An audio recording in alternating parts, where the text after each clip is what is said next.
नमस्कार. Agnipankh education academy मध्ये आपले सहर्ष स्वागत आहे. पाहणार आहोत घातांक या प्रकरणातील हे उदाहरण आहे 8च्या वर्गचा तिसरा घात छेद 8च्या तिसऱ्या घाताचा चौथा घात बरोबर 8च्या x अधिक 6.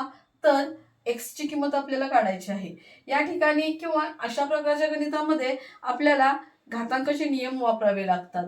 या ठिकाणी मी नियम वापरत आहे. घाताचा घात म्हणजे त्यांचा काय होतो, गुणाकार होतो.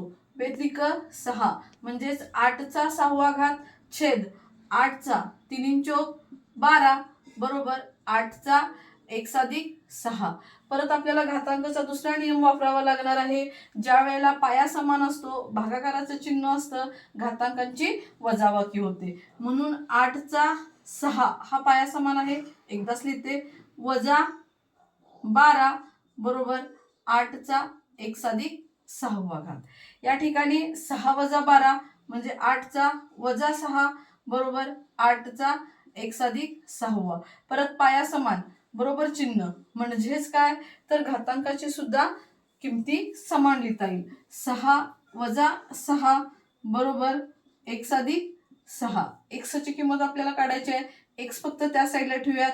वजा 6 हे अधिक 6 वजा 6 होतील बरोबर x. वजा वजा अधिक होणार आहे व सामायिक चिन्ह उत्तराला येणार आहे बरोबर x. x ची किंमत आपल्याला मिळेल वजा 12.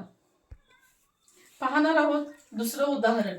त्याच्यामध्ये 7च्या 6व्या घाताचा परत तिसरा घात 7च्या दुसऱ्या घाताचा वजा 3 बरोबर 7चा 2m अधिक 10वा घात. तर m ची किंमत किती.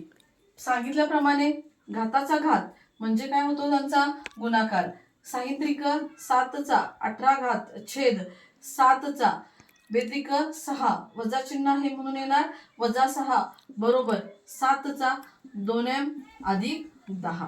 ह्या ठिकाणी 7चा 18 म्हणजेच काय, तर पाया समान असताना भागाकाराचं चिन्ह असताना घातांकाची वजाबाकी होते. 7चा 18 वजा 6 बरोबर 7चा 2m अधिक 10.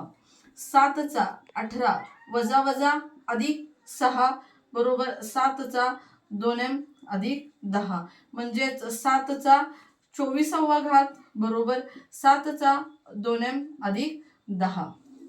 ह्या ठिकाणी पाया समान आहे बरोबर चिन्ह आहे म्हणजेच घातांक पण सारखे असणार आहेत.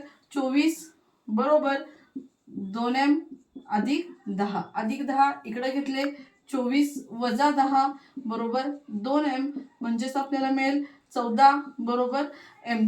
m ची किंमत आपल्याला काढायची आहे. m बरोबर हे 2 गुणिले आहेत, पक्षांतर झाल्यानंतर ते होतील भागिले. बे के बे 7 14. m ची किंमत मिळेल आपल्याला 7.